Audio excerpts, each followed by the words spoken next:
I'm sorry to bother you. I'm trying to confirm an address for a man who lived here. I don't know who that is. You don't remember him? No, I don't know who that is. The envelope sat on Mara's desk for 40 minutes before she opened it. Not because she forgot it was there. She never forgot anything that landed on her desk. She had placed it to the right of her monitor, noted its intake reference number, and returned to the death claim she was already in the middle of. A life insurance policy issued 14 years ago. A beneficiary who had filed 3 weeks late. A date discrepancy that needed one more call to resolve. She made the call. She resolved the discrepancy. She filed the resolution. Then she picked up the envelope. Standard Manila. No return address. A printed intake label from Continuum Risk Assurance's document processing department. Someone had submitted it through the official channel, which meant there was a case number, which meant it was already on the system. She pulled it up. Case reference 74409D Historical Identity Verification Request. Subject Daniel Rios, born 1981. She opened the envelope. Inside was a single photograph. A dinner. 8 people around a long table in what looked like a private dining room, the kind of room that gets booked for celebrations, for retirements, for occasions that feel important enough to document. The photograph had been taken without warning. Mid-conversation. The way photographs get taken when someone pulls out a phone and nobody has time to arrange their faces. Mara looked at it the way she looked at everything, methodically, starting from the left. She could identify 7 of the 8 people from the records already attached to the case file. Each of them had a face that matched a photograph in the documentation. Each of them had a record she could pull, a history she could verify, a life she could trace backward through the standard institutional architecture of a person who had existed in the world long enough to leave evidence of it. The 8th person was in the center of the image. Dark hair. 42, she estimated.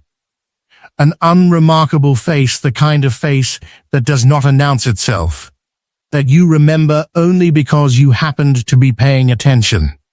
He was sitting between 2 people she could identify, clearly present, clearly real. She reached for her phone. She called the number on file for one of the women in the photograph, a woman named Claudia, 51, whose address was in Continuum Risk Assurance's system from an unrelated claim processed 3 years earlier. Claudia answered on the 3rd ring. Mara described the man in the center of the photograph. Precisely. The way she did everything. His position relative to the chairs around him. The color of his jacket. The angle of his shoulders. The particular way he was leaning slightly toward the person on his left, as if he had been mid-sentence when the photograph was taken. Claudia listened without interrupting. Then she said there were only 7 of us at that dinner. Mara looked at the photograph. The man in the center looked back. She set the phone down carefully. She looked at the photograph again. She counted. 8. Let me tell you who Mara Kade was before any of this started. She was 36 years old. She had been working in the Discrepancy Resolution Unit at Continuum Risk Assurance for 6 years. Before that, a government records authority for 4 years. Before that, 3 years studying archival science at a university whose name she rarely mentioned because explaining what archival science was took longer than most conversations warranted. She lived alone. Her flat had very good natural light and more filing systems than most people have furniture. Not because she was unusual, she would have told you, because she had spent a decade working with disorganized records. And she understood precisely what disorder costs. Her colleagues described her as precise. Her supervisors described her as invaluable. Neither description was wrong. And neither one captured the thing that actually made her different. The thing that made her different was this: she believed the world was legible. Not simple, not transparent, not without complexity or ambiguity or the 1,000 ways that human beings obscure the truth about themselves. But legible, readable, ultimately recoverable. If you knew where to look and what to look for, if you understood how institutional records worked, how documentation accumulated over a life, how the paper trail of a human existence layered itself across multiple systems and multiple countries and multiple decades, you could find the truth of almost anything. She had been doing this for 10 years. She had never encountered a case that made her question it. Case reference 74409D was about to. The file for Daniel Rios was the most complete file Mara had ever received for a historical verification request.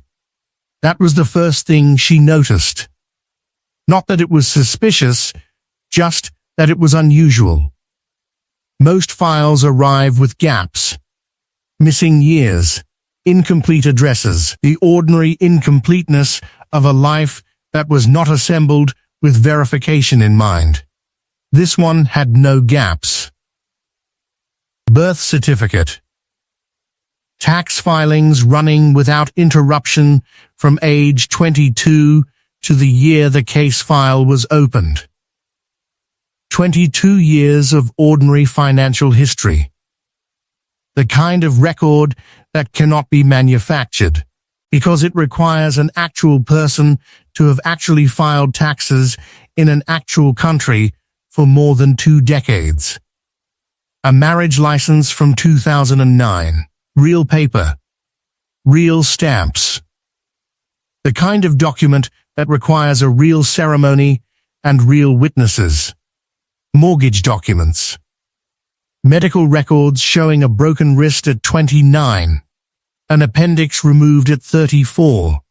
A note at 41 about slightly elevated cholesterol. The paper trail of a body moving through time. 47 photographs. School events.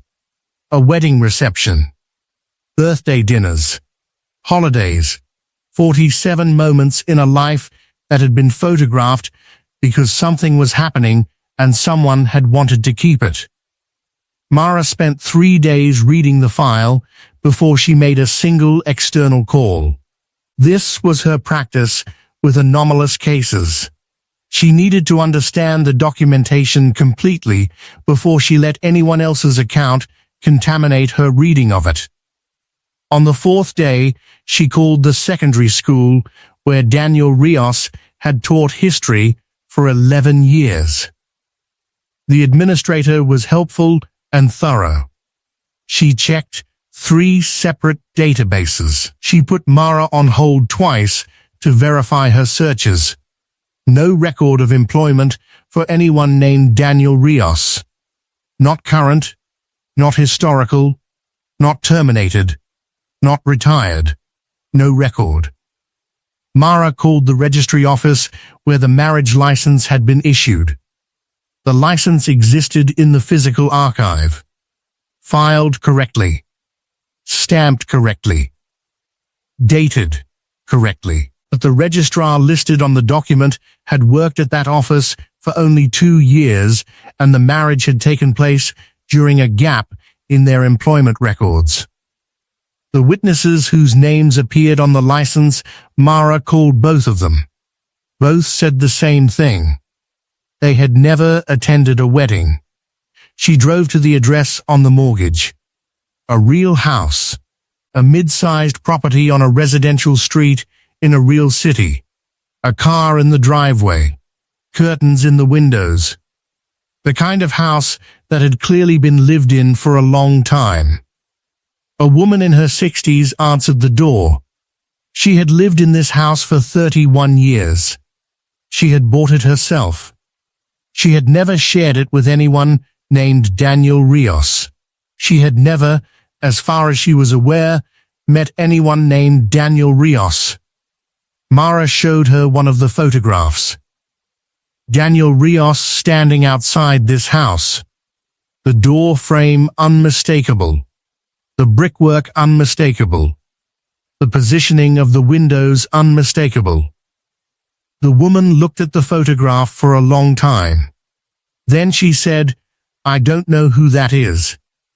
Not I don't remember him. Not I've never seen him before. I don't know who that is." As if the question of who he was had simply not resolved into anything her mind could process. Mara thanked her. She walked back to her car. She sat in the driver's seat for a moment before starting the engine. In 10 years of archival work, she had never encountered a record that was simultaneously completely real and completely unverifiable. She drove back to the office. She read the file again from the beginning. She found the second case on day 7. She was not looking for it. She was cross-referencing the institutional records attached to Daniel Rios's file when she noticed a reference number in a sub-archive partially redacted. The way closed cases get partially redacted, but with enough visible to request access through Continuum Risk Assurance's internal system. The file that came back was thinner but structurally identical. A woman this time. 47, a civil engineer. Complete employment history. Published papers findable in the archive of a technical journal. Property records. A daughter listed as next of kin. Mara found a phone number for the daughter through the firm's human resources archive. She answered on the second ring. Mara explained that she was conducting a routine verification for an insurance matter. She described the civil engineer, the employment history, the firm where she had worked for 20 years. The daughter listened. Then she said, "I'm an only child. My mother died when I was 3. Mara said the records show your mother was alive and working until 4 years ago. The daughter said, "I'm sorry. I think you have the wrong file." She had not said the wrong person. The wrong file. Mara sat with that distinction for a long time after she hung up. She opened both files side by side. Daniel Rios, the civil engineer. 2 complete lives. 2 complete records. 2 completely absent presences in the world those records described. She pulled the intake logs for both files. Both had arrived through the standard intake channel. Both listed anonymous requesters. Both had been categorized as routine historical verification requests, the kind of designation that routes a file to her unit without drawing particular attention. Both had been on her desk before. She was certain she had never worked either case. She pulled her own access logs to confirm, and found her own name, her login credentials, her access timestamps, her session durations, 12 minutes in one sitting, 47 in another, 2 hours and 11 minutes on a Thursday evening 6 weeks ago when she had been at home. She was certain she had been at home. She pulled the annotation history. Notes written in her own language. Not similar to her language. Her language. the specific economy of phrasing she had developed over 10 years of writing case annotations. Short sentences. Clinical observations. No unnecessary modifiers. She did not remember writing any of them. She sat back in her chair. The office continued around her. Keyboards. A phone ringing somewhere. Someone walking past her desk with a coffee. The ordinary rhythm of a Tuesday afternoon. She pulled the access logs for case reference 74409D, her name. 12 times, across 6 weeks. Accessing the case from before the envelope had arrived on her desk. She had been working this case before she knew it existed. At the bottom of the access log, a subfile she had not created. Attached to the case 3 weeks before the envelope arrived. She clicked it open. The file was labeled Subject Continuity Risk Kade. Inside was her own identity record. Annotated, cross-referenced, flagged entries. Notes in the margins in the same clinical language as everything else in the case file. At the bottom of the page, a single line. Subject demonstrating early-stage social detachment anomalies. Monitoring recommended. She read it twice. She did not panic. Mara Kade was not someone who panicked. She closed the laptop without saving her session. She sat at her desk in the dark of a switched-off monitor. She was not investigating the system. She was inside it. She spent the next 4 days building the map. Not at work. At a table in a public library 2 districts from her flat. On a personal laptop she had bought with cash. She chose the library because it had public Wi-Fi and enough ambient noise. Children, other researchers, the particular hum of a building full of people doing quiet work that she felt less visible than she would have in her own flat. She was mapping. That was what she did. That was what she had always done. And what she found, over 4 days of tracing institutional access logs and amendment records and correction filings across multiple countries and multiple databases, was this. There was no system. There was no server. No database. No algorithm. No centralized operation to locate and dismantle. There were people. An administrator at a civil registry office whose record correction approvals followed a pattern, a specific category of amendment, applied to a specific type of record, at a specific interval, individually meaningless, cross-referenced against the timeline of the civil engineer's erasure, a component. A compliance auditor at a healthcare data management firm whose flagging behavior showed the same pattern applied to medical records. A university archivist whose late-night access logs showed amendments to historical enrollment records that corresponded, date by date, to the progressive removal of a person from the institution's documented memory. An obituary editor whose published corrections column contained entries that, read in isolation, looked like routine errata, and that, read in sequence, looked like a person being carefully removed from the historical record of every institution that had ever documented their existence. An insurance processor. Mara recognized the professional category with a particular kind of chill. Working within a system like hers, marking identity verification requests as unresolvable when the subject matched a name she was beginning to recognize. None of these people knew each other. Different countries, different institutions, different professional networks with no common thread. Each one controlled a small piece of reality.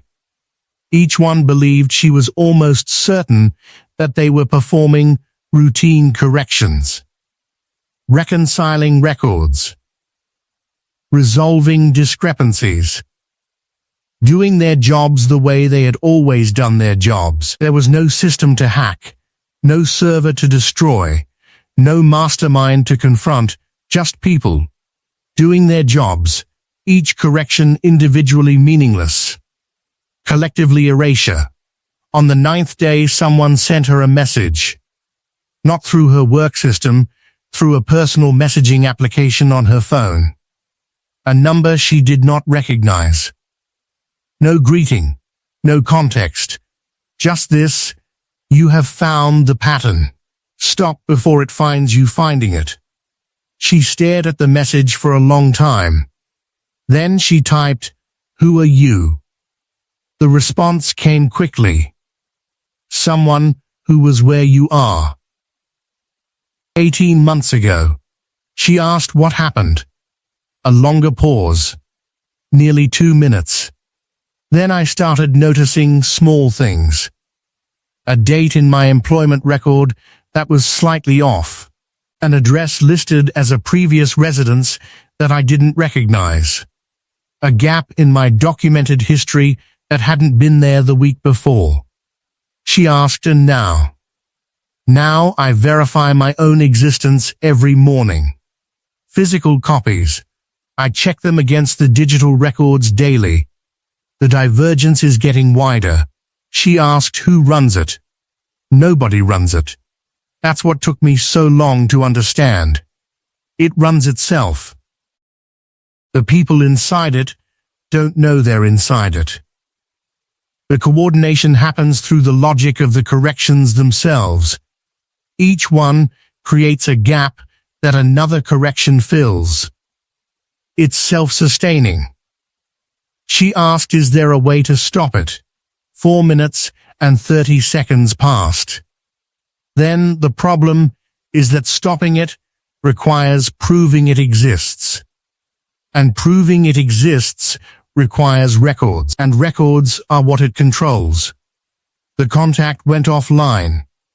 Mara put her phone face down on the library table. She looked at the map on her screen. She understood something now that she had not understood that morning. This was not about Daniel Rios. This had never been about Daniel Rios. She started the daily verification practice on day 12.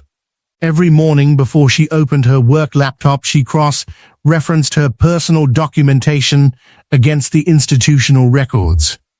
She made a record of what matched and what did not. She kept physical copies of everything. Printed, dated, stored in a locked filing box in the second room of her flat. On day 12, her university enrollment record showed a graduation date 2 years later than her actual graduation date. She corrected it through the standard amendment request channel and moved on. On day 14, it had changed back. She called a former colleague, someone she had worked with at the Government Records Authority 7 years ago. She said she was updating her professional records and wanted to confirm some dates. She kept her voice easy. Routine, the way she asked questions when she needed information without signaling that she needed it. Her former colleague confirmed the wrong date, without hesitation. Of course, she said. We started the same year. You were 2 years ahead of me when I arrived. Mara said, are you certain? Of course I'm certain. Mara thanked her and ended the call. She had the physical copy in her flat, the correct date. She had looked at it that morning. She knew what it said, but her former colleague's memory did not match it anymore. And her former colleague had no reason to lie. By day 20, she understood what the corrections were targeting. Not her record comprehensively. Not yet. The comprehensive removal, the full erasure. the completed version of what had happened to Daniel Rios. That was the endpoint. What was happening to her now was earlier than that. It was preparation. The corrections were targeting the connections, the parts of her record that placed her in the same moment as other people. Employment dates that overlapped with colleagues, event records that documented her presence at institutional moments others had also attended. The shared documentation of a life lived in proximity to other lives. These were being slightly misaligned, not severed, not obviously altered, just adjusted. Enough that when she called someone and said, "Do you remember?" when the memory they returned was correct according to the adjusted record. Correct according to what was now documented. Wrong only according to what had actually happened. And she was the only one who knew the difference. Because she was the only one still checking. On day 27, she found the photograph. Not a photograph of Daniel Rios. Not a photograph she had been given as evidence. A photograph of herself. She found it in Continuum Risk Assurance's Legacy File Storage Room Physical Archive. Pre-digitization. Not systematically accessed in years.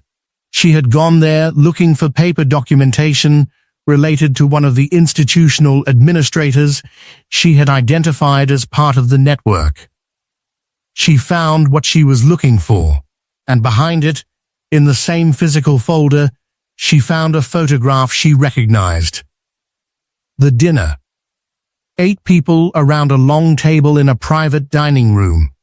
The same image she had received in the manila envelope on day 1. But not the same print. This was older, printed from the original negative rather than from a digital file. She looked at the 8 people around the table. 7 of them were the same. The 8th was not Daniel Rios. The 8th was Mara.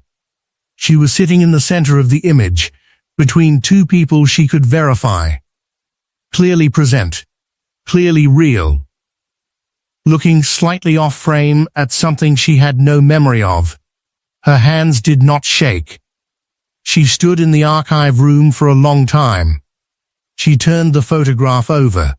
On the back, in handwriting she did not recognize, a date. And a case reference number. Her case reference number. The one assigned to the subject continuity risk file with her name on it. She was not investigating the system. She had never been investigating the system. She was the case. She went home. She unlocked the flat, set her bag down at the door, walked to the second room, and opened the locked filing box. She took out the graduation certificate. It was there. The correct date. The institutional stamp. The registrar's signature. She held it under the lamp. The paper was real. The stamp was real. The signature was real. Something was slightly different. She told herself it was the light. She told herself it was 27 days of accumulated stress affecting her perception. She told herself she was misremembering the font because she had looked at this certificate too many times and was now seeing things that were not there. She took a photograph of it with her phone. She opened the photograph she had taken on day 1. She put them side by side on her screen. The fonts were different. One character in the institutional name. A slightly different weight in the title text. Small, not obvious. The kind of difference you would not notice if you had not been looking at the same document every day for 27 days. She set the phone down. She understood it now. Fully, finally, in a way that arrived in her body not just her mind. The system was not correcting records, it was correcting perception, not the world. Her access to the world. She said her name out loud. Mara Kade. She said it clearly, in the empty flat, and heard it fill the room the way it always had. Her name. Her voice. She thought of a specific memory. Her first day at Continuum Risk Assurance 6 years ago. The particular quality of the light in the office, that morning winter light, low and pale, coming through windows that needed cleaning. A colleague named Petra, who had shown her where the archive request system was kept. Coffee that had been too strong. She had drunk it anyway because she had not wanted to seem difficult on her first day. She held the memory. It was there, complete, specific, hers. She walked to the bathroom. She looked at her reflection. Her reflection looked back. Something did not align. She could not say what. Could not point to a single element and say this is wrong. Could not document it. Could not prove it. But something.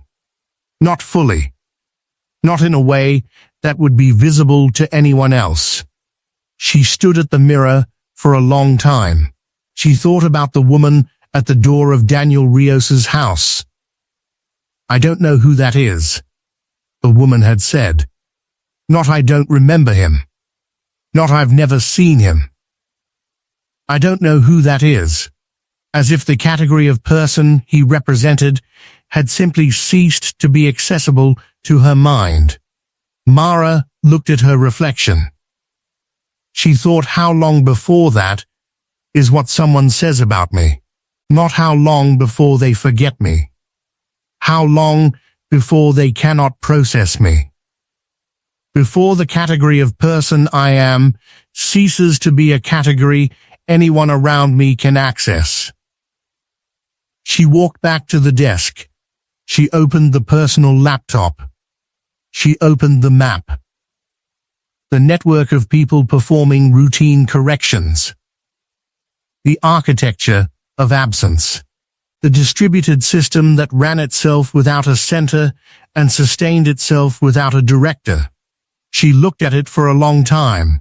Then she opened a new document. She began to type a case file. Her own. Subject, Mara Kade. Date of birth. Employment history. Physical description. Known associates. Current status. She wrote everything she could verify. She wrote everything she remembered. She kept typing until the two lists stopped matching. Until the things she could verify and the things she remembered were no longer the same list. Until the gap between them had become visible on the screen in front of her. She stopped typing. The gap was not large, but it was there, and it had not been there 27 days ago. She saved the document. She closed the laptop. She sat in the flat, in the silence. Outside, the city moved the way it always moved: traffic, voices, the particular sound of a world proceeding at its usual pace, without pausing to account for who was or was not still part of it. She thought about one thing. Just one. The house on the residential street. The woman in her 60s who had opened the door. The photograph of Daniel Rios standing outside it, standing in a place where the woman who lived there said he had never been. Standing between people who said they had never known him. Standing clearly and undeniably in an image that should have been impossible to dispute. I don't know who that is. Mara had spent 27 days thinking about those 6 words. She understood them now. The woman had not failed to remember him. She had failed to process him. As if the category of person he was someone who had once been real and was no longer being maintained as real by the systems that surrounded him, had simply ceased to be a category her mind could reach. Mara sat with that understanding. Then she said something. Not to anyone. To the room. To the air. To whatever was or was not still listening. She said, "If I was here, why is nothing resisting my absence?" The flat did not answer. Outside, the city continued. The document sat saved on the closed laptop. The gap between the two lists remained exactly as wide as it had been when she stopped typing. Not growing, not shrinking, just there. The way certain things wait patient, ordinary, indifferent for the moment when the person who has spent their entire life noticing things finally notices that the noticing itself has begun to change. If this story made you think, subscribe. The next one goes even deeper.